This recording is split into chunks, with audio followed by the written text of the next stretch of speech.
उद्धारा जगतधारा देई सर्वासावर सर्वानुसंधानी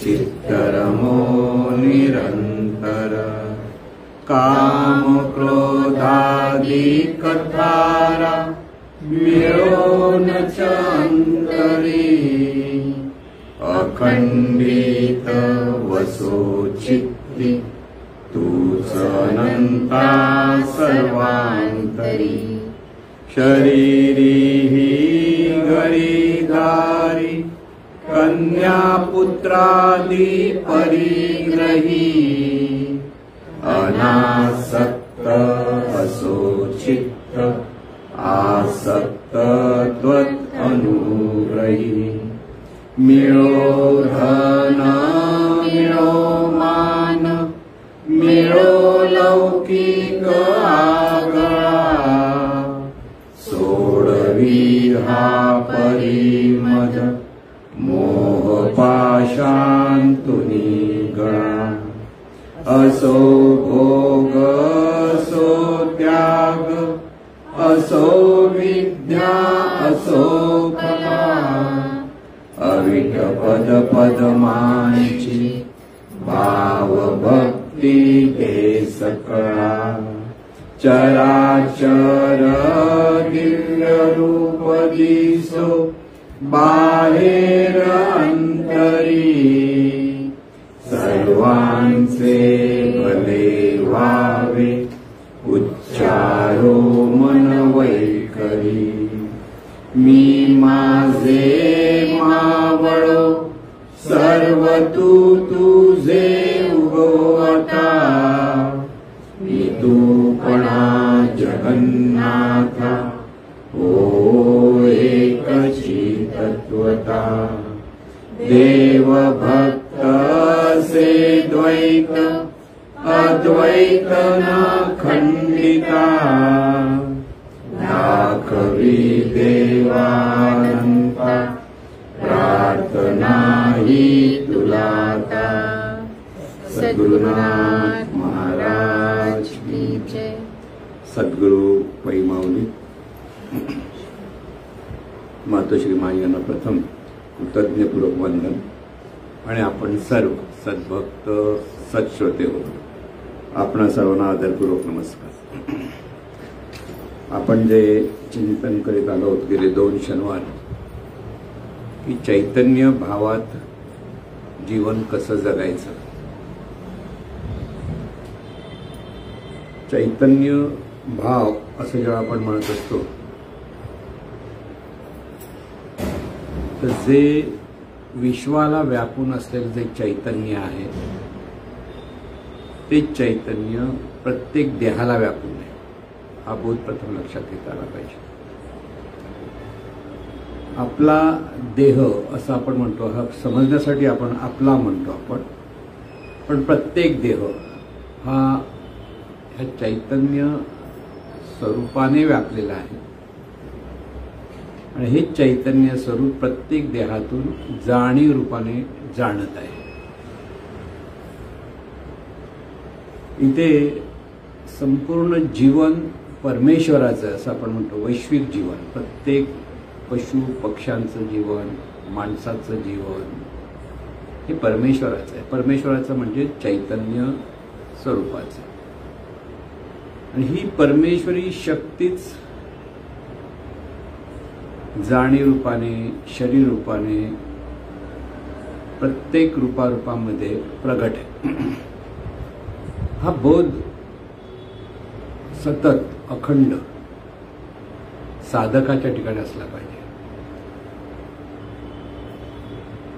मी देह हा जो प्रत्येक जीवभावाचा स्वभाव आहे मी देह हा भाव म्हणजे जीवभावाचा स्वभाव आहे तो मी देह हा भावच बाजूला गेला पाहिजे काढता येणार नाही। परत लक्षात घ्या पण स्वतःला समजून घेता आलं पाहिजे की त्या प्रत्येक देहात साधक म्हटल्यानंतर देह आणि जाणीव या 2 गोष्टी ज्या आहेत ही जाणीव मी म्हणते.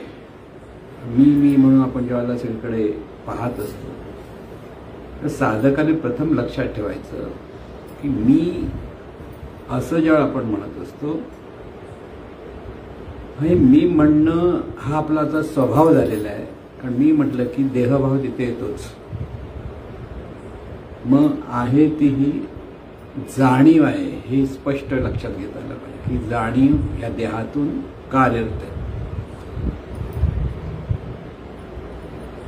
स्वतःला साधकाने पुन्हा पुन्हा ही गोष्ट सांगत राहिली पाहिजे. ही जाणीव आहे आणि ही जाणीव देहातून कार्यरत आहे. आणि ही जाणीव देहातून कार्यरत आहे. अखंड स्मरण किंवा अनुसंधान आपल्याकडे असलं पाहिजे.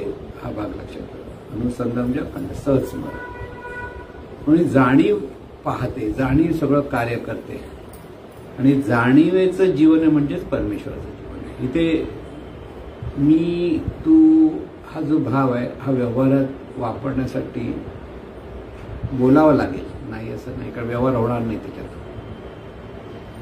पण साधकाला स्वतःच्या अंतरात सतत तो भाव ठेवला पाहिजे. आहे ती जाणीव आहे, त्याला दिव्य जाणीव म्हणू शकतो आपण. ईश्वरी शक्ती आहे, कंठीच शक्ती आहे, जी विश्वाचं चालक मालक आहे, तीच ह्या देहाची चालक मालक आहेत. दोन्ही ही जाणीवच आहे आणि हे एकच जाणीव. सर्व विश्व, सर्व रूपारूपांचं पण सगळं जे आहे या अनंत स्वरूपाच्या द्वारे हे सगळं जीवन चाललेलं आहे.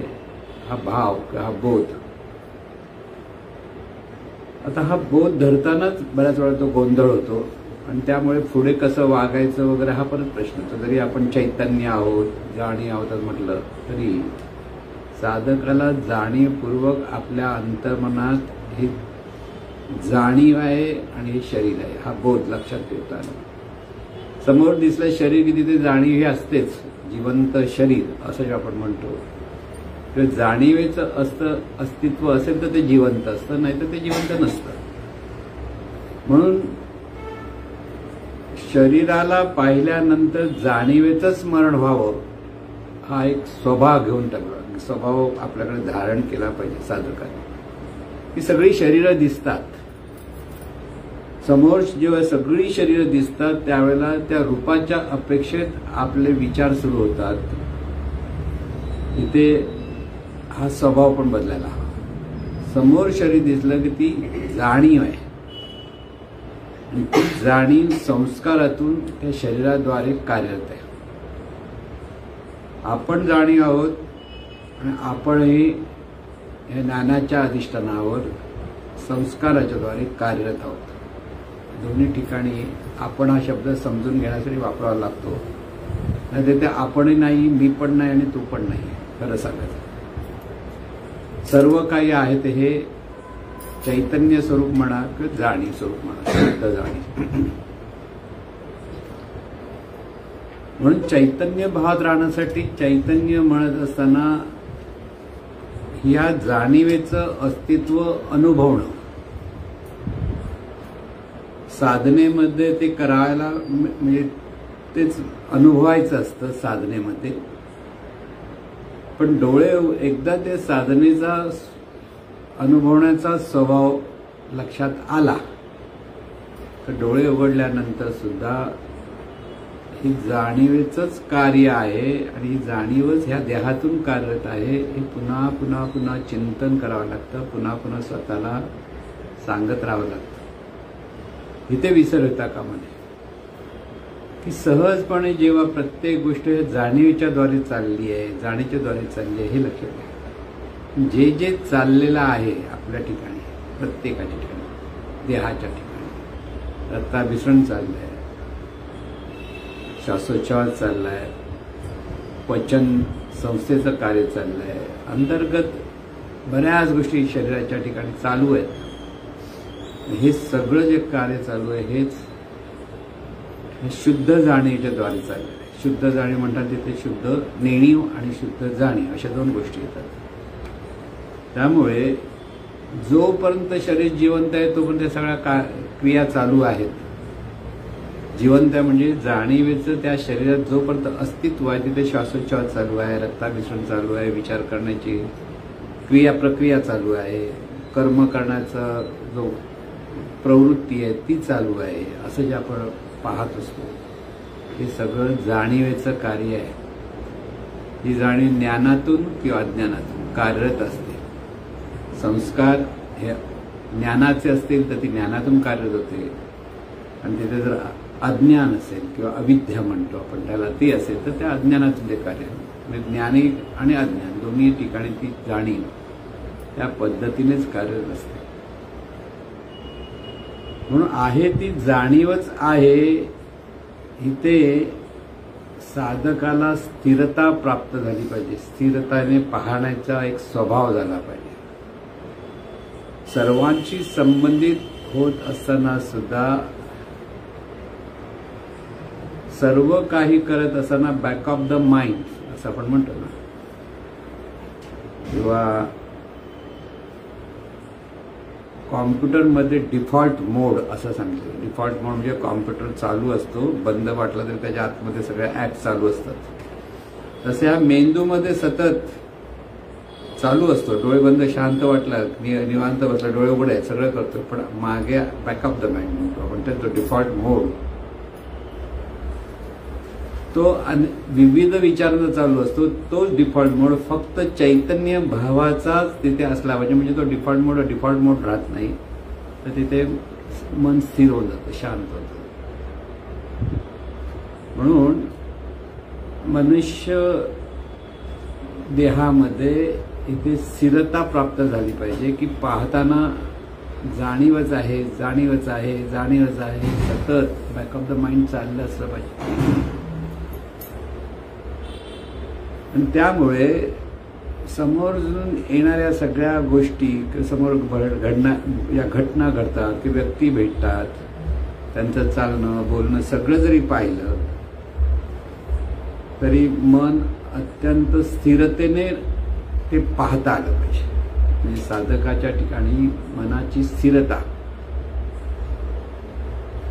इतकी असली पाहिजे की समोरच्या गोष्टीचं पटकन जी प्रतिक्रिया द्यायचा जो स्वभाव आहे सर्वसाधारण माणसाला, विचारलं की लगेच काहीतरी बोलावं असं वाटतं, काही घडलं की लगेच सांगावं असं वाटतं, नको बोलू म्हटलं तरी बोलावं असं वाटतं, काही कळत नसलं बोलायचं तरी काहीतरी वेगळ्या विषयावर पण बोलत बसतो माणूस ना. काही आपण अरे काय बोलतो असं म्हणतो ना.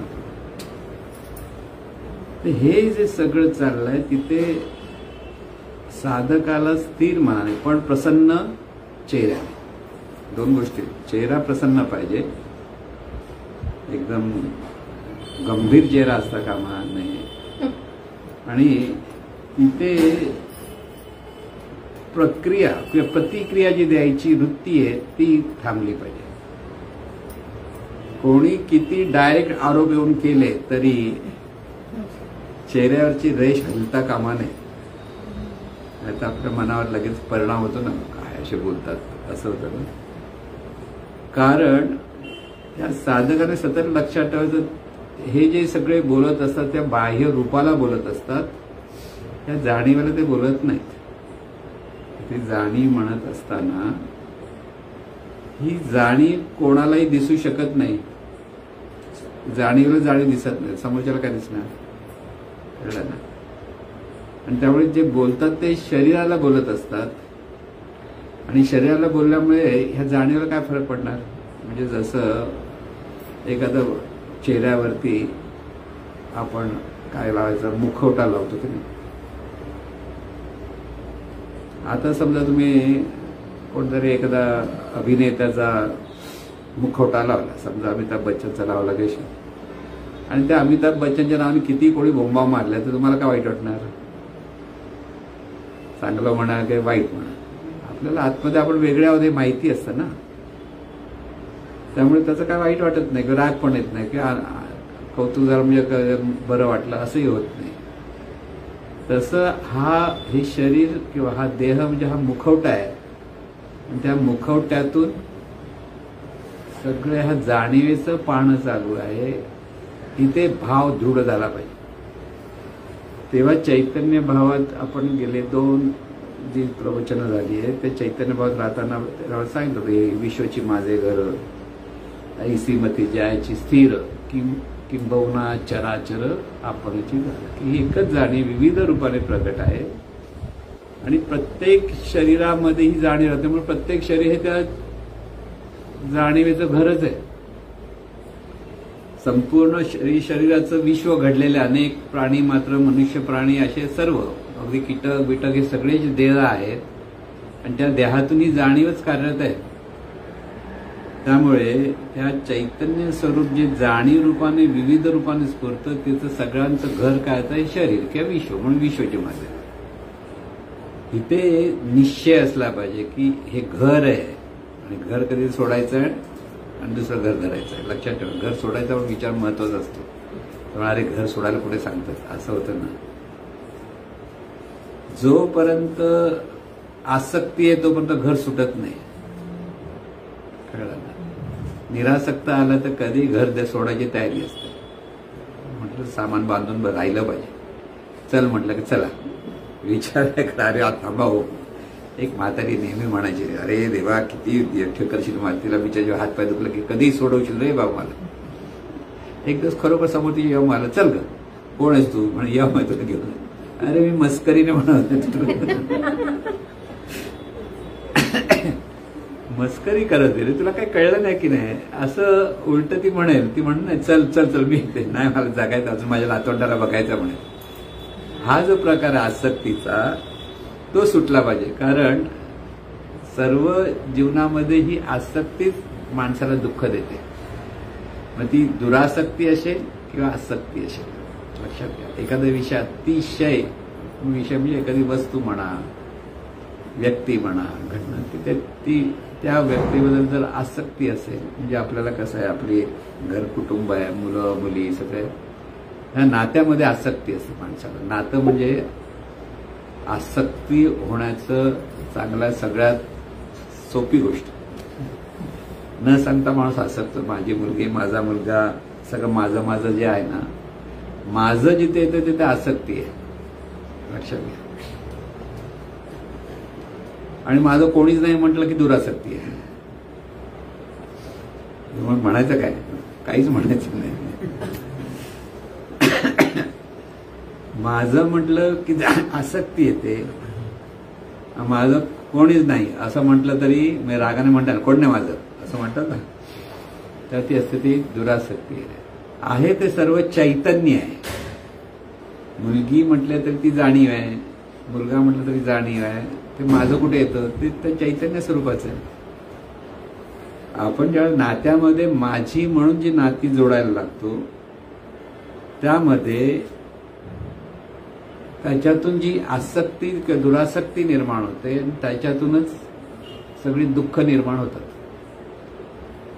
दुःख निर्माण होतात किंवा त्रागा निर्माण होतो, चीड निर्माण होते. ही कुठे आहेत, ह्या नात्यामध्ये.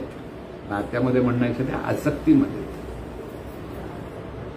जीवनामध्ये आज जर आपण पाहिलं, सगळीकडे जे टेन्शन, भांडण तंटे, त्रागा किंवा दुःख हे सगळं आहे, त्याला कारण ही माणसाच्या ठिकाणी असलेली आसक्ती आहे.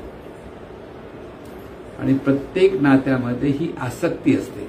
एकतर आसक्ती किंवा दुरासक्ती अशा गोष्टी असतात. निरासक्ती नसते. निरासक्ती कधी, प्रत्येक रूप हे चैतन्य स्वरूपाचं आहे, म्हणजे जाणीवेचं रूप आहे. जाणीव रूपाने ते चैतन्य स्वरूप प्रगट आहे हे स्पष्ट कळलं, हे स्पष्ट पाहता आलं पाहिजे. स्वतःला साधकाने हे सतत सांगत राहिलं पाहिजे की सगळं विश्व जे आहे हे विश्व युगानुयुग, इथे कितीतरी माणसं तयार झाली, कितीतरी पशुपक्षी तयार झाले, काही काळ राहिलेत, परत लयाला गेलेत. ही निर्मिती आणि स्थिती आणि लय हे युगानुयुग चालू आहे, आज नाही आहे. अगदी युगायुगानं कळताना सतयुग, त्रेतायुग असं जे सगळे युग सांगितली जातात ना, की ही जी युग म्हणजे युगानुयुग ज्यावेळेला आपण म्हणतो त्यावेळेला सगळीकडे मानवी जीवनामध्ये ही आसक्तीच कार्यरत आहे हे लक्षात येतं. एका सुईच्या टोकावर असलेली एवढी सुद्धा जागा देणार नाही असा जो दुर्योधन म्हणतो तो त्याच्या दुरासक्तीमुळे म्हणतो. कळलं ना. आणि तिथे महायुद्ध झालं. तिथे जर एक समजूतदारपणा असता तर 5 गावच मागितलं, जास्त काहीच मागितलं नव्हतं. दिलं असतं तर लढाई झालीच नसते, महाभारत झालंच नसतं. पण तिथेही आसक्ती. त्याच्या अगोदर रामायणात पण तेच होतं. रामाला वनवास करावा लागला का, माझा मुलगा राज्यावर बसावा, हे कैकेयीला ही आसक्ती निर्माण झाली आणि त्याच्यातून तिने सगळं रामायणाचं पुढचं आपण म्हणतो वनवास करायला लागला रामाला वगैरे. रामाकडे निरासक्ती होती म्हणून त्याला काय वाईट वाटलंच नाही. तो दुःखी झाला नाही, रागावला नाही काही, कारण तो निरासक्त होता. तुम्हाला जर कोणी सांगितलं असतं उद्या तुला 5 लाख रुपये देतो हा, आणि दुसऱ्या दिवशी आणखी कोणते जाऊन जाईल मला 10 लाख रुपये तुमच्याकडे घ्यायचे म्हणून तुमच्याकडे मागायला तर तुम्ही काय कराल, डोक्यावर हात मारू, आधी 5 लाख पण ना 10 लाख रुपये मागतो, असं होतं ना. दुसऱ्या दिवशी सिंहासनावर बसणारा राम आदल्या रात्री त्याला वनवास करायला सांगितलं. म्हणजे तुम्ही विचार करा, तरी तो शांतपणे सगळ्यांना नमस्कार करून निघाला. त्याला निरासक्ती म्हणतात. म्हणून प्रत्येक परिस्थितीचा तो स्वीकार कसा करायचा हे जे आपण म्हणतो की स्वीकार करता आला पाहिजे. प्रत्येक परिस्थिती अशी का हा प्रश्न नाही विचारला, त्याच्यातून पुढे कसं जायचं हा प्रश्न आहे. असं का घडतं ह्याच्या मागे लागायचं नाही. घडलं घडू दे, पुढे कसं जायचं. आणि पुढे कसं जायचं हे जेव्हा कळतं ना तेव्हा ती प्रगती असते. म्हणून साधकाचं सगळं वाटचाल पुढे कसं जायचं इथे असलं पाहिजे. का म्हणून थांबायचं नाहीये. का म्हटलं तर थांबाल, असं का माझ्या जीवनात घडतं, असं का वाईट घडतं, हे बरेच लोक असे प्रश्न विचारत असतात. त्याला काय उत्तर किती जरी दिली तरी त्या उत्तरामुळे तुझी प्रगती नाही होणार. तुझी प्रगती कुठे होणार, पुढे कसं जायचं आणि त्या परिस्थितीला तोंड कसं द्यायचं. आणि त्या प्रगती तिथे आहे. आणि ती प्रगती साधण्यासाठी मनाची स्थिरता फार आवश्यक आहे. म्हणून साधकाचं मन सतत स्थिर असलं पाहिजे. स्थिर कधी असेल, परत लक्षात कोणत्याही परिस्थितीला, समोर येणाऱ्या कोणत्याही घटनेला स्थिर मनाने पाहण्याची सवय लावून घेता आली. स्थिर मनाने पहा, डोळे उघडे करा, थोडा वेळ असं स्थिरपणे पहा. कोणती प्रतिक्रिया न देता फक्त पाहायचं आहे, अभ्यास आहे. आणि ते केवळ पाहणं म्हणतो आपण. ते पाहण्याचा अभ्यास साधकाकडे झाला पाहिजे की तो प्रतिक्रिया देणार नाही. जे आहे त्याने शांतपणे पाहत बस, शांतपणे पहा. त्याच्यात दुसरा विचार काही करायचे आले तर ते विचाराकडे नाही पाहिजे, नुसतं शांतपणे समोर पाहण्याचा अभ्यास. आणि त्यामुळे सर्वांशी संबंधित होताना तो साधक शांतपणे त्या ठिकाणी पाहू शकतो आणि शांतपणे शहाणपणाने तो प्रतिसाद देऊ शकतो. इथे शहाणपण आणि विवेक 2 गोष्टी आपण गेल्या वेळी सांगितल्या होत्या. ज्या ज्या गोष्टी आपल्या जीवनात येतात त्यांना आपण जी प्रतिसाद देणार असतो तो प्रतिसाद हा निसर्ग नियमाच्या अधिष्ठानावर देता आला पाहिजे. त्याला म्हणतात शहाणपण. जी परिस्थिती आपल्या समोर येते त्या परिस्थितीला निसर्ग नियमाच्या अधिष्ठानावर प्रतिसाद द्यायचा आहे, पण त्या अगोदर आपल्या ठिकाणी हा चैतन्य भाव असेल तर तिथे असं तो विवेक आणि शहाणपण असं जे आपण म्हणतो तर ह्या दोन्ही गोष्टी ते असतात. तिथे प्रत्येक कृती ही निसर्ग नियमाच्या अधिष्ठानावर व्हायला लागते किंवा झाली पाहिजे हा विचार साधकाकडे असला पाहिजे. उगीच भावनेतून पटकन वाहत जायचं नाही. कुटुंबामध्ये किंवा एखाद्या संस्थेमध्ये जेव्हा सगळे एकत्र असतात त्यावेळेला प्रत्येकाकडे पाहताना हा आपला नाही किंवा हा आपल्या विचाराचा आपल्या विचार इथे पाहण्याची गरज नाही. एवढंच पाहायचं असतं की सगळ्या हे आहेत त्या ईश्वरी शक्तीच आहेत किंवा जाणीवाच आहेत, ही पहिली गोष्ट पाहिजे. आणि सर्वांच्या हिताचा काय आहे तो विचार आपल्याला असला पाहिजे. फक्त माझं हित किंवा ह्याचं हित किंवा त्याचं हित नाही. कारण एकत्र आल्यानंतर अनेकांचे अनेक विचार वेगळे वेगळे समोर येत असतात. प्रत्येकजण आपापल्या भावनेतून पाहत असतो. पण खरा साधक हा विवेकातून पाहायला लागेल. विवेक तिथे महत्वाचा आहे, भावना नाही महत्वाची. विवेकाच्या अधिष्ठानावर भावना पाहिजे. आणि विवेकाच्या अधिष्ठान ज्या भावना असते त्या तिथे त्या चैतन्य भावात पाहण्याची एक सवय लागते. म्हणून इथे माझे पण सुटलं पाहिजे, मी देह हा भाव बाजूला गेला पाहिजे. आहे ते सर्व चैतन्य स्वरूपच आहे. हे जीवन आनंदमय आहे हा बोध सतत लक्षात घ्यायचा. आनंदमय जीवन आहे. प्रत्येक गोष्ट ही आनंदासाठीच आहे. आपण सहज चालतो. साधकाने सतत चालताना जाणीवपूर्वक लक्षात ठेवायचं की चालणं सुद्धा आनंदाचं प्रगटीकरण आहे. ज्या दिवशी आपण पहिलं पाऊल टाकलं त्यावेळेला आपल्याला किती आनंद झाला होता आणि आईला आणि आजूबाजूला लोकांना पण किती आनंद झाला होता. बाळ पहिलं पाऊल टाकतं त्यावेळेला. पण नंतर भराभर पावलं टाकली तरी तो आनंद घेता येत नाही का? कारण तिथे लक्षच नसतं. आपण चांगले चालतोय तेही लक्ष नसतं. चालू शकतो, इतकं बॅलन्स करून चालू शकतो. पण हे सगळं जाणीवेचं कार्य आहे. आणि ह्या चालण्यातला आनंद, प्रत्येक शरीरामध्ये जे हालचाल होत असते त्या हालचाल सुद्धा आनंदाचं प्रगटीकरण आहे, हे सतत लक्षात ठेवायचं. म्हणून खरा साधक ज्या वेळेला स्वतःकडेच पाहतो, स्वतःकडे पाहतो म्हणजे शरीराच्या द्वारे ही जाणीव स्वतःला पाहते, अनुभवते, तर ती स्थिर राहते. म्हणून सतत शरीराच्या द्वारे ती कार्यरत आहे, म्हणून शरीराला धरून ती कार्यरत आहे हा बोध तिथे असला पाहिजे. आहे ती शरीराला धरावा लागतं. त्यामुळे काय धरावं लागतं? कारण तिथे जागृती असते. जाणीवच आहे ही जागृती कशी येणार? सतत नामस्मरणाचा मार्ग सांगितलेला आहे. तोही मार्ग जरी नामस्मरण सांगितला तरी जागृती पाहिजे. जागृती कशी पाहिजे की शरीराच्या ठिकाणी जर जागृत राहिला तर जाणीव ही जागृतीच्या अवस्थेत सगळं काही करायला, म्हणजे शरीराकडे पाहणं, ऑब्झर्वेशन जे आपण म्हणतो, सतत लक्ष असलं पाहिजे की शरीराच्या द्वारे ही कार्यरत आहे.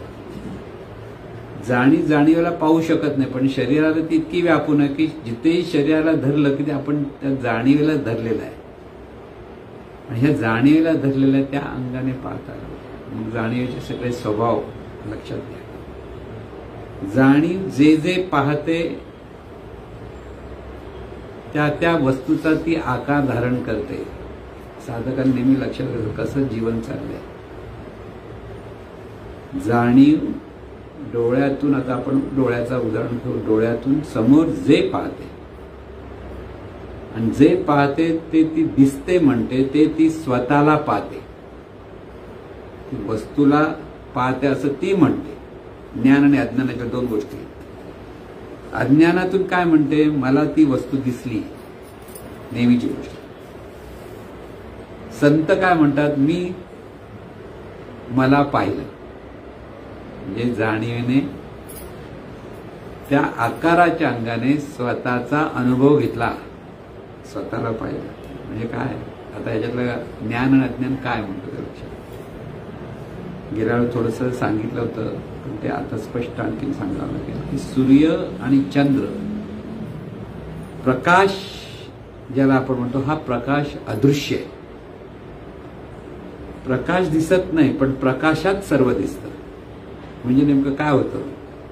सूर्याचा प्रकाश चंद्रावर जेव्हा पडतो त्यावेळेस सूर्य आणि चंद्राच्या मध्ये प्रकाश दिसतो का? अजिबात दिसत नाही. कारण तिथे पोकळी असते आणि पोकळीतून तो प्रकाश प्रवास करतो, त्यामुळे प्रकाश दिसत नाही. कारण प्रकाशाचा स्वभाव, प्रकाश ज्या वस्तूला व्यापतो तिथे तो प्रकाशतो. आपल्याला जी नेहमी सूर्याची किरणं दिसतात त्यावेळेला ती किरणं का दिसतात, तुम्हाला प्रकाश दिल्यामुळे हे कसं दिसतं, तो ते किरण त्या हवेतील ज्या कचऱ्याचे सूक्ष्म कण आहेत त्यांना ते व्याप्त म्हणून ते चमकतात आणि मग प्रकाशतात. म्हणून त्याला वाटतं आपण किरणाला पाहिलं, आपण किरणाला पाहिलं म्हणजे त्या प्रकाशाला म्हणजे त्या वस्तूला व्यापल्यामुळे सूक्ष्म वस्तू आहे. हवेमध्ये जो सूक्ष्म धूळ आहे त्या धुळेतून जेव्हा ते किरण जायला लागतात तर ती प्रकाशतात. त्यामुळे आपण म्हणतो अरे प्रकाश किरण सूर्याची किरण खरं बरोबर नाही, सूर्याची किरणच आहे ती, पण ती कळतात कधी त्या वस्तूला व्यापतात तेव्हा, प्रकाशतात तेव्हा. म्हणून एका ठिकाणी जेव्हा प्रकाश प्रगट होतो आणि तो ज्या वेळेला बाहेर पसरतो तो दिसत नाही. तुम्ही माझा सूर्य उगवला हे कशामुळे कळतं बघा कसं. आता सूर्य उगवला हा कळलाच नाही पाहिजे, प्रकाश दिसत नाही मग कळतो कसं. सूर्य उगवल्यानंतर प्रकाश ज्या ज्या वस्तूला पडतो तिथे तिथे तो प्रकाशतो, म्हणजे तो आकार घेते आणि त्याला आपण म्हणतो सगळं उजाडलं. ढगाला व्यापलं, ढगामध्ये प्रकाश दिसला. हवेतले कण व्यापले, तिथे प्रकाश दिसला. म्हणजे हे सगळं आहे ते सगळं सूक्ष्म सूक्ष्म सूक्ष्म इतके कण आहेत पृथ्वीच्या अवतीभोवती, म्हणजे पृथ्वीवर आपण आहोत ते. त्यामुळे जो सूर्याचा प्रकाश ढगाला व्यापतो, ढगाला व्यापल्यानंतर तो आणखीन फाकतो, प्रकाशात आपल्यापर्यंत येतो, तर अनेक ह्या वस्तूंना व्यापत येतो. त्यामुळे सगळीकडे प्रकाश पडला असं आपण म्हणतो. दिसतो प्रकाश, दिसतो म्हणजे खरं प्रकाशलेल्या वस्तू दिसतात. दोन्ही बाजूने लक्षात घ्या काय आहे एकदम एक्झॅक्ट कसं होतं. म्हणून सूर्याचा प्रकाश जेव्हा चंद्रावर पडतो तिथे पोकळी आहे मध्ये, तिथे काही कचरा बिचरा काहीच नाही. त्यामुळे तो प्रकाशाची किरणं दिसत नाही. सूर्याची किरणं दिसायला पाहिजे ना. पण सूर्यग्रहण चंद्रग्रहण म्हणजे काय असतं तेच असतं ना. सूर्यग्रहण आणि चंद्रग्रहण म्हणत असताना पृथ्वीची सावली जेव्हा चंद्रावर पडते तो चंद्र दिसेना असा झाला तर त्याला म्हणतो आपण चंद्रग्रहण. चंद्राची सावली जेव्हा पृथ्वीवर पडते त्यामुळे सूर्य दिसत नाही, मग त्याला म्हणतो सूर्यग्रहण. काय बोललं कळलं का कसं. पृथ्वी आहे, चंद्र आणि सूर्य, तीन गोष्टी आहेत ना.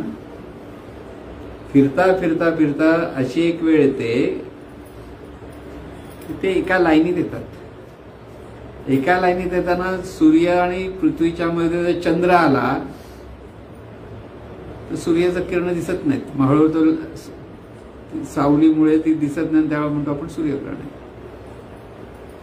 सूर्य आणि चंद्राच्या मध्ये जर पृथ्वी आली तर पृथ्वीची सावली चंद्रावर पडल्या म्हणजे चंद्र दिसत नाही. किंबहुना ह्या सगळ्या ज्या कला आपण म्हणतो 15 दिवसांत ते सुद्धा त्या सावलीमुळेच कळत नाही. कोर आहे, प्रतिपदा, द्वितीय जे आपण म्हणतो तिथे तसंच आहे. म्हणून सगळा हा खेळ आहे तो प्रकाशाचा खेळ आहे. पण सूर्याचा प्रकाश जेव्हा चंद्रावर पडतो तेव्हा आपण त्याला म्हणतो चंद्रप्रकाश आहे. आणि चंद्रप्रकाश हा शांत असतो म्हणतो ना आपण. सूर्याचा प्रकाश प्रखर आहे, पण खरा म्हणजे चंद्रप्रकाश हा सूर्यप्रकाशच असतो. चंद्राला व्यापतो तेव्हा तो प्रकाशतो आणि त्याला प्रकाशला म्हणतो आपण म्हणतो चंद्र उगवला. चंद्र उगवलेलाच असतो, कधी तो जातच नाही, तो फिरतोच आहे. आपल्याला प्रकाशामुळे तर कळत नाही एवढंच. जेव्हा सूर्याचा प्रकाश त्याच्यावर पडला तो म्हणजे पौर्णिमा वगैरे सगळ्या ते सगळ्यात सूर्याचाच प्रकाश आहे. ज्ञानप्रकाश आणि हा प्रकाश ह्या दोघांचा सहवास आता आपण जे पाहतो तो आपला आत्मप्रकाश आहे.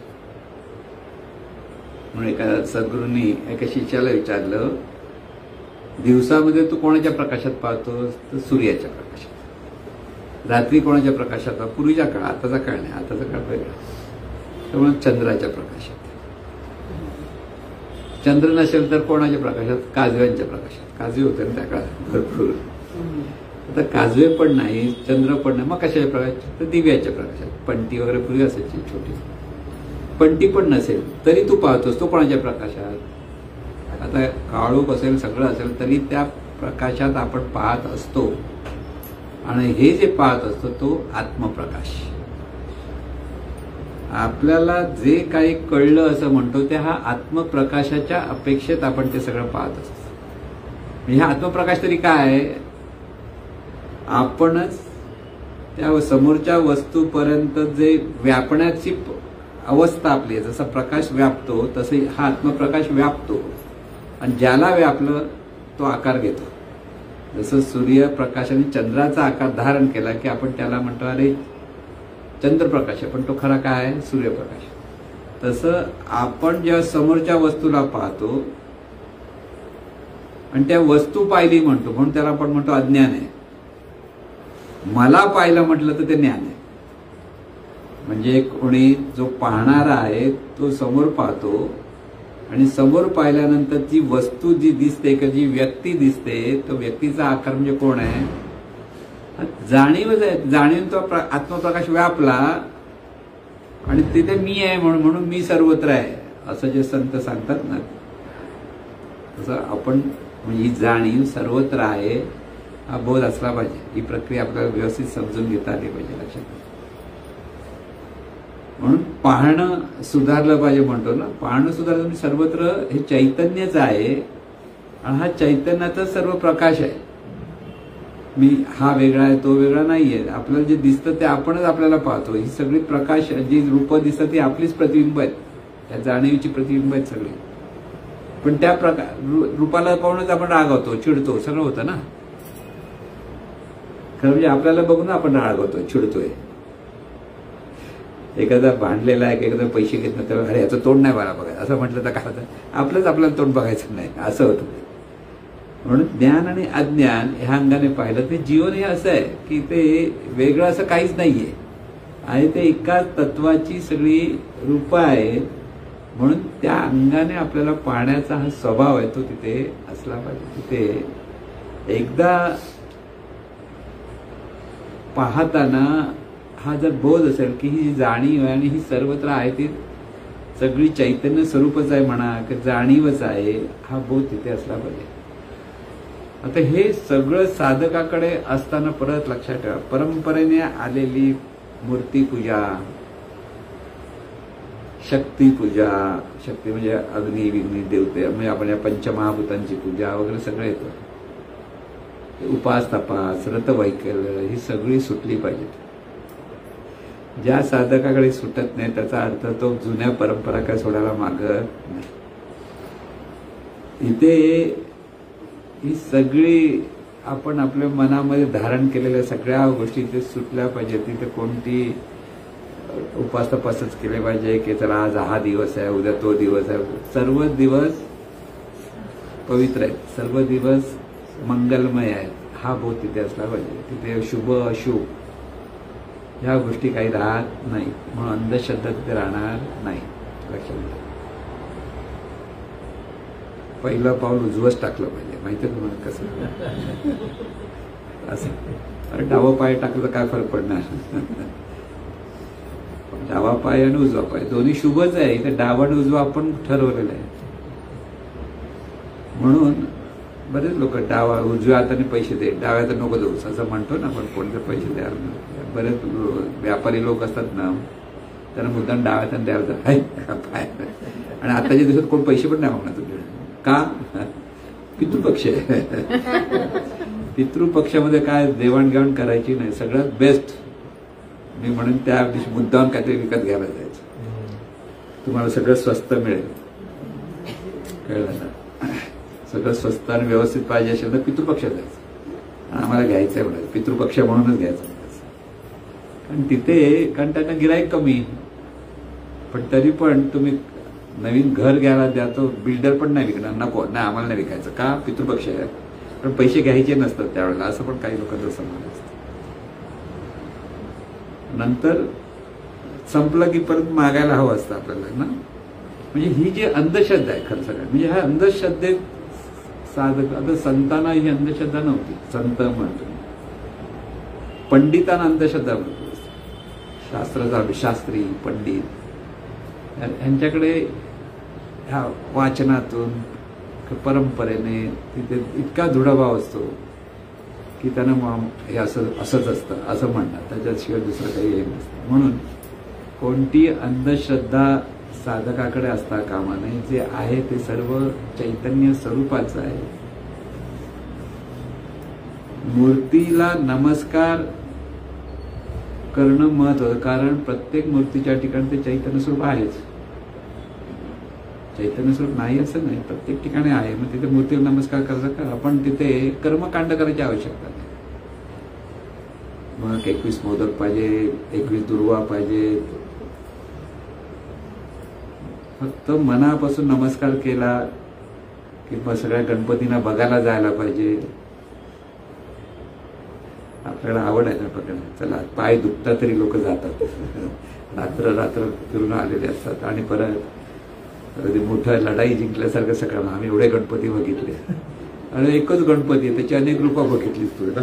गणपती एकच, रूप अनेक. म्हणून इथे ह्या ज्या कल्पना आहेत त्या कल्पना बाजूला झाल्या पाहिजे. अगदी शुद्ध मनाने प्रत्येक व्यक्ती ईश्वरी शक्तीच आहे हा बोध इथे असला पाहिजे. आणि त्यामुळे मन स्थिर राहणं फार महत्वाचं आहे. स्थिर मन नसेल तर या गोष्टी जमणार नाहीत. म्हणून मनाला स्थिरता कशी आहे तिथे महत्वाचं. सतत हे चैतन्य स्वरूपाचं अखंड स्मरणातून पाहण्याचा अभ्यास साधकाकडे असला पाहिजे. जो अभ्यास अशा पद्धतीने करताना त्याचं बोलणं थोडंसं कमी होईल, खूप बोलणार नाही. कारण त्यासाठी त्याचं चिंतन चालू असतं सतत, की आहे ती ईश्वरी शक्ती, आहे ती ईश्वरी शक्ती, हे सतत चिंतन पाहिजे. तिथे दृढ भाव असला पाहिजे. त्या दृढ भावातूनच प्रत्येक गोष्ट सहजपणे आनंदाने आपल्याला करता येते. त्यामुळे त्याचं स्थिर मन कसं राहिलं पाहिजे तर आपण नेहमी म्हणतो गौतम बुद्धांसारखं किंवा श्रीकृष्णासारखं. दोन रूप वेगळी आहेत. गौतम बुद्ध म्हणजे शांत, त्यांच्यावर किती आरोप आले तरी ते टसकम बसणे असे शांत बसलेले असतात. आणि मग हळुवारपणे उत्तरं द्यायची त्यांची सवय होती. पटकन बोलायचे ना, बऱ्याच वेळ त्याच्यात इतर लोक बोलू देत काय बोलतात ते. आणि मग स्वतःहून ते विवेकाच्या अधिष्ठानं असं काय सुंदर बोलून जायचे की समोरचा माणूस गपचूप बसून जायचं, असं राहायचं. कारण ती प्रॅक्टिस तुम्हाला, जर मी तुम्हाला आदर्श बघायचा असेल तर एका बाजूने गौतम बुद्ध, दुसऱ्या बाजूने श्रीकृष्ण. श्रीकृष्ण म्हणजे स्थिर मन, पण चेहऱ्यावर सतत आनंद थुई नसतो, असं कळलं ना. एकदम शांत नसायचं. अगदी युद्ध चालू असलं तरी संध्याकाळी युद्धामध्ये त्या काळामध्ये एकमेकाला जाऊन भेटायचे. मग श्रीकृष्ण मुद्दाम कर्णाला जाऊन भेटायला जातात. कसा आहेस तू? का तर पितामह भीष्माने त्याला हे सांगितलं, ज्यावेळेला ती सेनापती त्याने अट घातली, जर कर्ण युद्ध करणार असेल तर मी नाही येणार. म्हणून त्याला बसून ठेवलं होतं, तू नाही युद्ध करायचं. कारण दोघांचे गुरु एकच, परशुराम, दोघंही एकाच गुरुंचे चेले. हा मुद्दा म्हणून कसा आहेस तू, तुला युद्ध करायला मिळत नाही. म्हणजे तुम्ही विचार करा काय त्याच्यावर डोकं कुठे कुठे चालू होतं. आणि ह्याच्या मनामध्ये एक सरकार मला युद्ध करायला मिळत नाही म्हणजे काय, ते शूर होता ना कर्ण.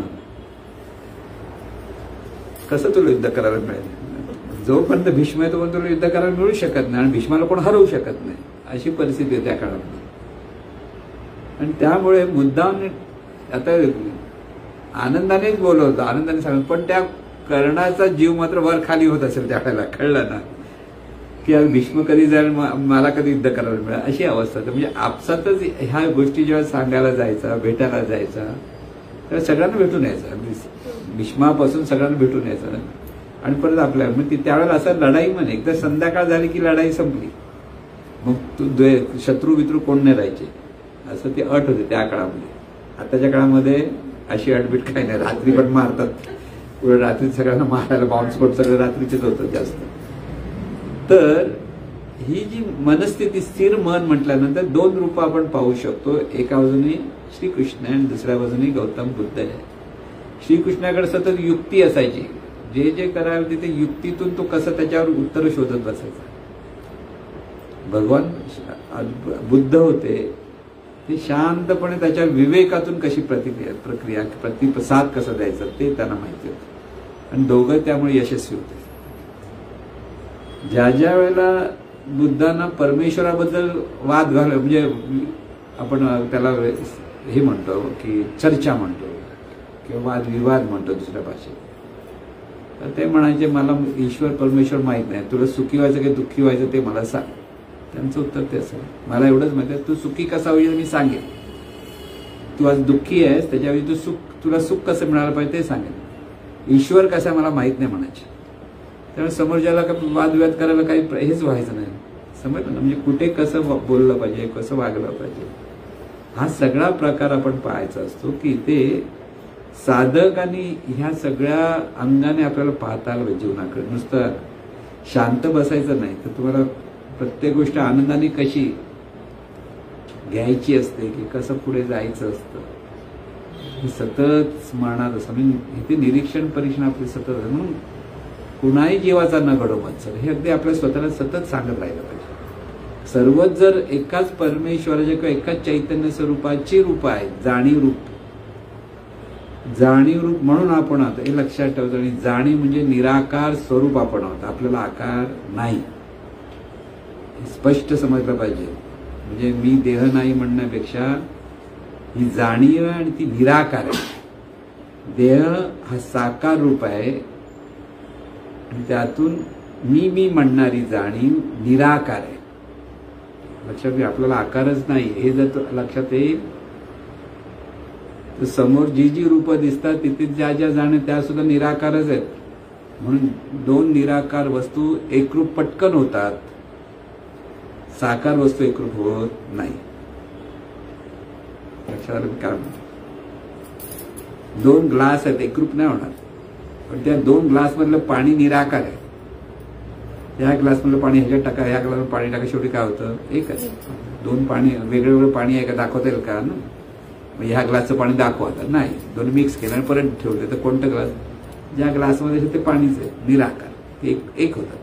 दोन ग्लास एक होतील का नाही, ते कठीण असतात.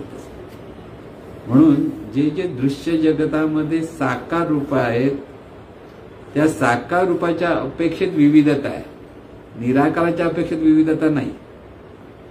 निराकार म्हणून बघितलं तर सगळं एकच दिसतं, साकार बघायला लागलं तर विविध दिसतात. कळलं कसं पाहायचं. जे आपण विविध रूप पाहतो ही दृश्य जगत आहेत आणि ही दृश्य जगत सगळी बदलणारी आहेत, परिवर्तनशील आहेत. बदलणं म्हणजे आज आहे उद्या आणखीन त्याचं वेगळं रूप असेल, आणखीन त्याचं वेगळे. पण जसं आपल्या शरीराकडे लहानपणापासून मोठे होईपर्यंत जे फरक पडत चाललाय प्रत्येक वेळेला की लहानपणीचं शरीर आताचं शरीर आणखी पुढे जसं जसं काळ जाईल तसं ते शरीराची रूप बदलत असतात. पण निराकाराचं रूप बदलत नाही. निराकार म्हणजे मी म्हणणारी जाणीव आहे ती तशीच असते, तिचं बदल होत नाही. लक्षात घ्या. म्हणून आपण सत आहोत. सत म्हणजे सतत जे आहेत ते सत. शरीर सत नाही, शरीर परिवर्तनशील आहे म्हणून त्याला असत म्हणतात. असत्य नाही, असत म्हणजे सतत नाही ते असत.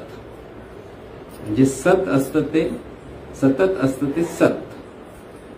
म्हणून जाणीव म्हणून मी म्हणून जे आहे ते आपण सत आहोत, जाणतो म्हणून चित आहोत आणि तिथे सहज समाधानात राहतो म्हणून आनंद आहोत. हे सगळे आपण आहोत, ही जाणीव आहे. शरीर परिवर्तनशील असल्यामुळे शरीर हे असत आहे असं म्हणतात. दृश्य जगत असत्य असं म्हणतात. मिथ्या म्हणजे खोटं नव्हे. आत्ता आहे ते नंतर त्याच्यात बदल काहीतरी झालेला दिसतो म्हणून ते मिथ्या म्हणतात. म्हणून मिथ्या म्हटलं की लोक खोटं आहे असं म्हणतात. खोटं काहीच नाही, सगळं सत्यच आहे. पण त्या म्हणजे त्या चैतन्य स्वरूपाचीच रूप आहे. पण जी रूप बदलतात त्यांना दृश्य जगत म्हणतात आणि जे रूप बदलत नाही, जे निराकार आहे ते कधीच बदलत नाही, त्याला सत म्हणतात. लक्षात घ्या. म्हणून निराकार आपण आहोत म्हणून आपण सतत आहोत, आपल्याला मरण नाही. जितका जाणीवेचा अभ्यास करता येईल तितका अभ्यास साधकाचा अधिक ती जाणीव प्रगल्भ होते. म्हणून क्षणात सूर्यापर्यंत ही जाणीव पोचते. लक्षात घ्या. जाणीव छोटी वस्तू नाही, जगातली सर्वात बलवान प्रचंड शक्तिशाली अशी ही वस्तू प्रत्येकाच्या ठिकाणी आहे. क्षणात किती प्रकाश वर्ष दूर आहे सूर्य, क्षणात ती सूर्याला पाहते. म्हणजे काय करते? सूर्य रूपाने स्वतःला पाहते. जाणीव सूर्याला पाहते, व्यापते. म्हणजे काय? सूर्याच्या त्या आकाराला व्यापते. आणि जे व्यापते तो प्रकाश, आत्मप्रकाशाचा जाणीवेचा. आणि तोच प्रकाशाला व्यापतो, त्या प्रकाशाला ती पाहते. आणि प्रकाशाला पाहते म्हणजे तिने स्वतःला पाहिलेलं आहे त्या आकाराच्या अपेक्षेत. हे तिच्या लक्षात आलं पाहिजे. ती सूर्यही होऊ शकते, चंद्रही होऊ शकते, ग्रह तारे होऊ शकते. क्षणात आपण इतकी रूपं घेतो. खरं सांगायचं, जे जे पाहाल तिथे आपण ते रूप धारण केलेले आहे. सगळं सतत दिवसभरात आपण इतक्या लोकांशी संबंध येतो. म्हणजे काय होतं?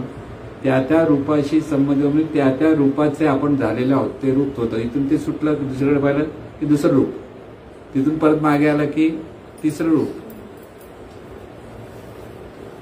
मग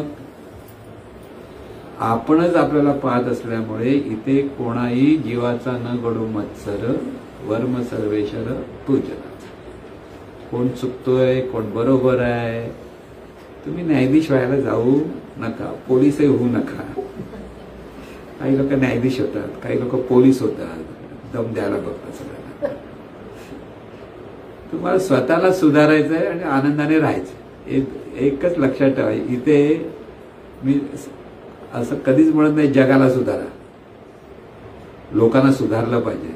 अरे स्वतःला सुधार, बाकी जग नंतर सुधरेल. प्रत्येकाची सुधारण्याची वेळ असते, लक्षात ठेवा. तुम्ही म्हणाले ह्याला बोलूया, हो ह्याला बोलूया, ह्यानं जरा सुधारूया. कोणालाही आपण सुधारू शकत नाही, ज्याचं त्याने सुधारायचं असतं. हे पहिलं उदाहरण लक्षात ठेवायचं. किती दोघं नवरा बायको प्रेमाचे असतील तरी बायको नवऱ्याला सुधारू शकत नाही, नवरा बायकोला सुधारू शकत नाही. प्रत्येक नवीन असतील जरासा वागण्याचा प्रयत्न करतात. नाही असं थोड्या वेळेस जागे तू तुझ्यासारखं वाग, मी माझ्यासारखं वागेन, असं होतं ना. की इथे ज्याचं त्याला सुधारायचं आहे. म्हणून हे ज्ञान आत्मसात जितकं आपल्याला करता येईल तेव्हाच ती सुधारणा होईल. मार्गदर्शन घेणं बरोबर, पण तुम्ही जा रस्त्यावर, मी तुला सांगतो तुझं काय, तर तुम्हाला वेडा झाला काय, परत कोण ऐकायला तयार होईल का? नाही, कोणालाच वेळ नाही अशा गोष्टी ऐकायला. पण इथे ज्या वेळेला आपण हा सत्संग घेतो आहोत आणि त्यावेळेला आपल्याला हे सतत कळतं आहे, तर आपल्याला हे आत्मसात केलं पाहिजे हे लक्षात घ्या. साधक तो कोण, जो आत्मसात करण्याचा प्रयत्न करतो. व्यवहारातल्या सगळ्या गोष्टींपेक्षा सगळ्यात जास्त ज्याला महत्व ह्या ज्ञानाचं असतं तो साधक. सोयीपुरती हे ज्ञान वापरूया, बाकीच्या आपल्या व्यवहारातल्या गोष्टी करत बसूया असं म्हणतो. साधक नाही, त्याला पुष्कळ अभ्यास करावा लागेल. कळलं ना? प्रायोरिटी आपण म्हणतो ना. महत्वाचं हे ज्ञान आहे.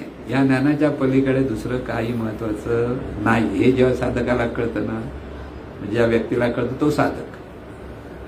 पण ज्याला कळतं जाऊ दे थोड्या वेळाने बसूया, पण जाऊ दे आपण हे करूया, तिकडे जाऊया, त्याला भेटूया, ह्याला भेटूया, असं करणारे बरेच लोक आहेत ना. वेळ मिळतं जाऊया, ते साधक नाही.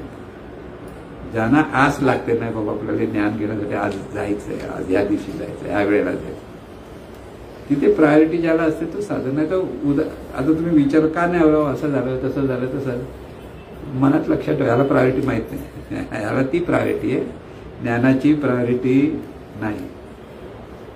कारण कितीही असली, कारण हे अंतर्मन शोधतं. लक्षात, त्याला टाळायचं असतं. मुद्दाम करतो असंही नसतं. अंतर्मनाला जर टाळायचं असेल तर अंतर्मन ह्या गोष्टी आपल्याला बरोबर युक्त्या सांगतात कसं टाळायचं. पण ज्याला माहितीये की ह्या ज्ञानाशिवाय आपल्याला पर्याय नाहीये, त्या ज्ञानाचं महत्व ज्याला कळलं तो साधक असतो. आणि तो साधक वृत्ती आपली सतत असली पाहिजे. सतत निरीक्षण आणि परीक्षण ह्या साधकाचं सतत असलं पाहिजे. नुसतं एका दिवसासाठी नव्हे, सतत. जसं कॅमेराच लावून बसलं पाहिजे आपलाच आपल्याकडे नाही पाहता तर सद्गुरूचा कॅमेरा लावून ठेवायचा की सद्गुरू बघतोय, तर तो साधक सावध राहतो. म्हणजे सावधपणा हा क्षणोक्षणी असला पाहिजे. जरासं बेसावध झालं की तुम्ही लक्षात घ्या, अंतर्मन आपल्या जुन्या वाटचालीवर चालायला लागतंच. अंतर्मन परत देहभावातून पाहायला लागेल, परत काहीतरी वेडावाकडं वागायला लागेल, सगळं होतं. का असं होतं? कारण अंतर्मनाला आपली वाट सोडायची नसते. ह्या अंतर्मनाचं पूर्ण परिवर्तन होईपर्यंत सतत साधकाने जागृतच राहिलं पाहिजे. पूर्वीच्याकडे जागते रहो म्हणायचे ना, दांडा घेऊन जागते रहो म्हणायचे ना पूर्वीच्याकडे. चोर येऊ नये म्हणून वॉचमन जे असायचे. आमच्या ठिकाणमध्ये रात्री दांडाला वाट जो होता त्याला ओरडायला, अरे झोप मोड काय करतो, दम देतो बिचारा, गपचूप बसला दांडा वाजवायचा. आता त्याला झोप येत नव्हती, तो स्वतः दांडा वाजत फिरत होता, झोप येत होती म्हणून. गुरखे पूर्वी असायचे. आपणच आपल्याला सतत जागते रहो म्हणजे चैतन्य भावात राशीत जागा, देहभावात गेलास की झोपलास. कळलं ना? हे लक्षात ठेवा. झोपला म्हणजे देहभावात आहेस तर झोपलेला आहेस. तिथे चैतन्यच आहे किंवा जाणीवच आहे, शब्द वेगळे आहेत थोडं. तिथे सतत हे जे जीवन चाललेलं आहे, पाहणं चाललेलं आहे, ते पाहणं चैतन्य स्वरूपाचं आहे. ते जिथून पाहणं चालू आहे ते दिव्य आहे, म्हणून तिथे देव आहे. परंपरेने आपल्याला देव म्हणजे समोर येऊन आशीर्वाद देणार असं जे आपल्याला वाटतं ना. आपण संतांची वगैरे, आता जी मोठे मोठे संत आहेत त्यांच्या समाधीला भेटायला वगैरे लोक जातात. गोंदवलेकर महाराज आहेत किंवा स्वामी समर्थ आहेत, त्यांची भक्ती करतात, चांगली आहे भक्ती. पण त्यांच्या भावना कशा असतात की समोर ते संत आता प्रगट होणार, ही त्या भक्तांची साईबाबा आहे. त्यांची जी भक्ती जे करतात त्यांच्यामध्ये अशी एक भावना असते की साईबाबा किंवा गोंदवलेकर महाराज किंवा हे असे आपल्या समोर प्रगट झाले पाहिजेत, अशी भावना असते. पण ते तसं भावना ते काही खरं नसतं. इथे त्यांच्या ज्ञानातून आपल्याला जीवन जगायचं. जर गोंदवलेकर महाराज नामस्मरणावर जोर देतो, नामस्मरण तुम्ही केलं पाहिजे, हा त्याचा अर्थ असतो. ज्ञानाच्या अंगाने संतांना पाहायचं असतं. ते ज्ञानरूप आहे, ज्ञानस्वरूप आहे, हे पहा. साईबाबा म्हटलं की श्रद्धा आणि सबुरी हा मंत्र आपल्याला जमला पाहिजे, त्याच्यातून आपण पाहत आलं पाहिजे. श्रद्धेतून सतत ते दिव्यत्वाचं स्मरण आपल्याला करता आलं पाहिजे, हा बोध इथे घेतला पाहिजे. इथे लोक आज जे जातात ती लोक फक्त आपण काय करायचं नाहीये, साईबाबाने आपल्यासाठी सगळं आलं. आम्ही तिथपर्यंत जातो म्हणजे जसं साईबाबांवर उपकार करतो असं लोकांची भावना असते. काही लोकांचं ते 10 दिवस चालल्याशिवाय साईबाबा उपकार प्रसन्नच होणार नाही असं वाटतं. चालत जातात ना, 10 दिवस चालत जातात. हे 10 दिवस चालताना त्यांना बरं वाटतं म्हणतो. का बरं वाटतं? मनाची कल्पना. असं केल्यामुळे साईबाबा आपल्याला प्रसन्न होणार. आता श्रद्धाच्या ह्या अंगाने अंतर्मनात ज्या काही मागण्या असतात त्या पूर्ण होतात, कारण ते श्रद्धा आणि सबुरीचं शास्त्र आहे. तसं अंतर्मन तसं ऍक्सेप्ट करतं. पण त्यामुळे गोंधळ होऊ शकतो की साईबाबांनी जे ज्ञान दिलेलं आहे ते ज्ञान आपल्याला आत्मसात. संत पुरुष होते, त्या संत पुरुषांबद्दल आपल्याला आदर पाहिजे, प्रेम पाहिजे, कृतज्ञता पाहिजे. पण त्यांच्याकडनं ज्ञान ग्रहण करायचं असतं आपल्याला, हे लक्षात. संतांकडनं जे घ्यायचं असतं ते ज्ञान. ज्ञानरूपाने हे संत जीवन जगतात. जीवनात ते म्हणजे हे ज्ञान आपण पुढे नेतो ते ज्ञान अखंड आहे. रूप ही जाणारी आहेत. परत लक्षात, रूप बदलतात. आज पूर्वीचे संत आहेत, आज त्यांची रूपं नाही, देहरूप नाही आहे, पण त्यांचं ज्ञान मात्र पुढे पुढे आलेलं आहे. त्याचा अभ्यास करणारे जे साधक आहेत त्यांना ते आत्मसात करता येतं. आणि म्हणून हा सगळा जो जीवनाचा बोध आहे ते स्थिर मनाने पहा. या सगळ्या गोष्टी आपण 2 प्रबोधनात कसं वागायचं असं अगदी ते जी 9 गुण सांगितले की पंचशील म्हणतो ते 9शील सांगितले आपण. की तो स्वभाव आपल्याकडनं होतं की नाही होत याचं निरीक्षण परीक्षण प्रत्येक साधकाने समत्वाने पाहू शकतोस का? आदरपूर्वक समोरच्याचा सन्मान करू शकतोस का? समता सभ्यता समजून घेतोस का? समोरच्याला समजून घे. आपण समजूनच घेत नाही बऱ्याच वेळा. सहिष्णू आहेस का? म्हणजे स्वतःला विचार, दुसरा काय करतो माहित नाही. आपल्याला ह्या सगळ्या गोष्टी आत्मसात करता आल्या पाहिजे.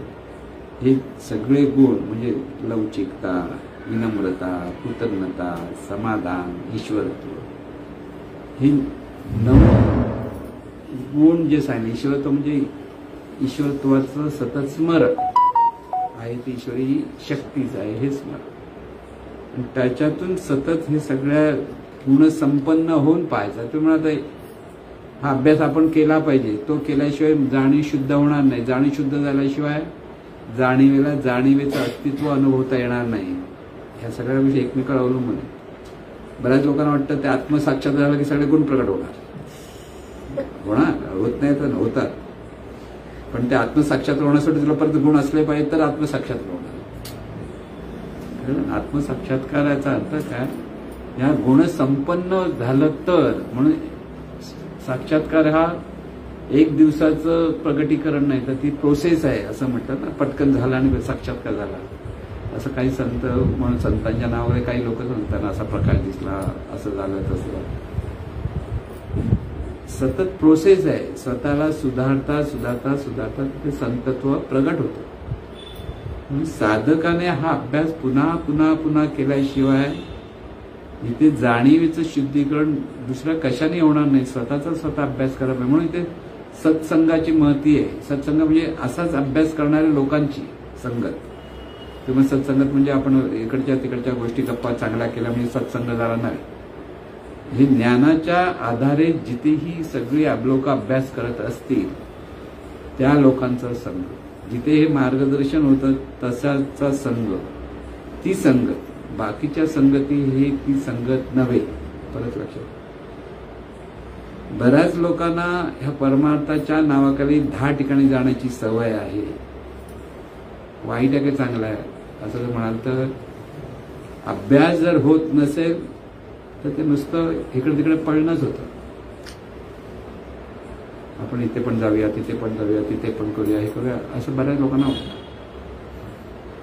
तो जाणीवेचा स्वभाव आहे. बऱ्याच ठिकाणी जसं बगीच्यामध्ये गेलं की गुलाब पण पाहिजे, पण दुसरी शेवंतीची फुलं दिसली, हे दिसली, ती दिसली, असं पाहत बसतो ना. तसं आहे.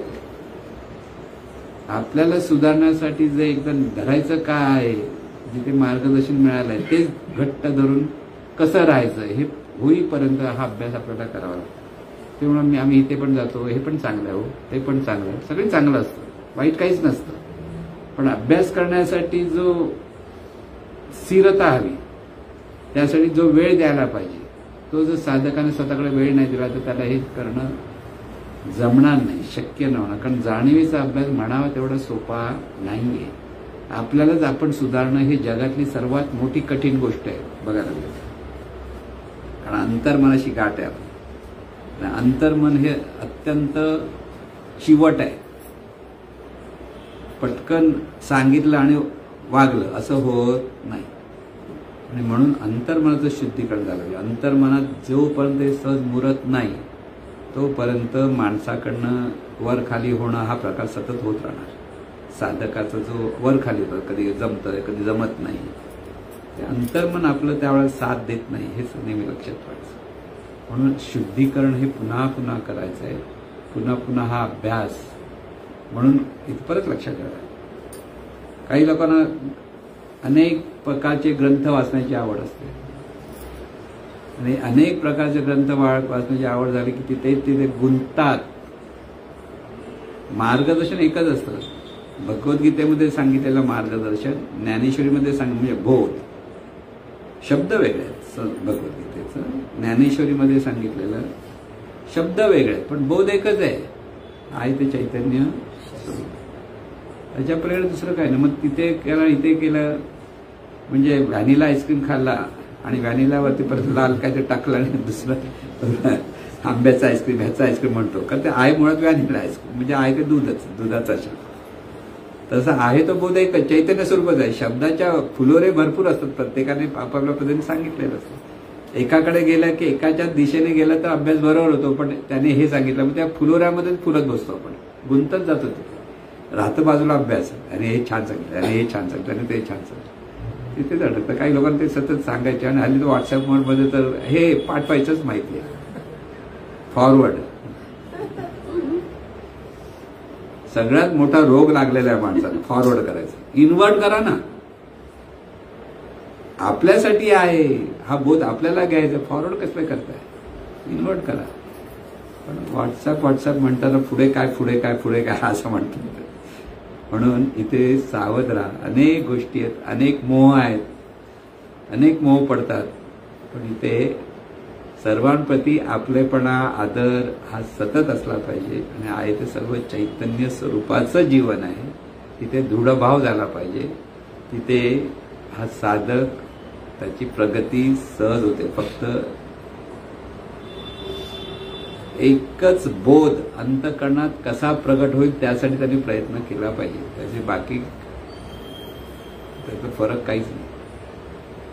ते बोध हाच असला पाहिजे. आहे ते चैतन्य स्वरूपच आहे, ती जाणीवच आहे आणि निराकार आहे. या सतत लक्षात ठेवा. आपोआप देवभाव बाजूला होईल, आपोआप होईल. बाजूला करता येत नाही, पण जितका दृढभाव देईल तेवढा होईल. म्हणून असा अभ्यास ज्याच्याकडे होईल त्याला चैतन्य भावात राहायला सहज जमेल. सहज म्हणजे आपण प्रार्थना म्हणतो ना, उद्धारा जगद्धारा देई सर्व असावं. सर्वांसाठी आपण मागतो आहोत. काय मागतो? काय मागतो आहोत? सतत अनुसंधानातून जीवन जगता आलं पाहिजे. म्हणून सतत अनुसंधानातून जीवन जगणं ही फलश्रुती आहे. ज्या क्षणी तुमच्याकडे अनुसंधान आहे त्या साधकाकडे, तो साधक सिद्धतेच्या दिशेने प्रगती झाली म्हणून सांगतो. अनुसंधान महत्वाचं. सिद्धतेमध्ये अनुसंधान आहे. जोपर्यंत अनुसंधान नाही तोपर्यंत तो साधक आहे. त्याच्यात ते पण नसेल तर तो काय खरं नाही, तो जीवभावात आहे. म्हणून हा अभ्यास त्याच्या त्याने करावा आणि सुखी व्हावं. सद्गुरुनाथ महाराज. ईश्वरा सर्वांना चांगली बुद्धी दे, आरोग्य दे. सर्वांना सुखात आनंदात ऐश्वर्यात ठेव. सर्वांचं भल कर, कल्याण कर, रक्षण कर. आणि तुझे गोड नाम मुखात खंड राहू दे. सद्गुरुनाथ महाराज.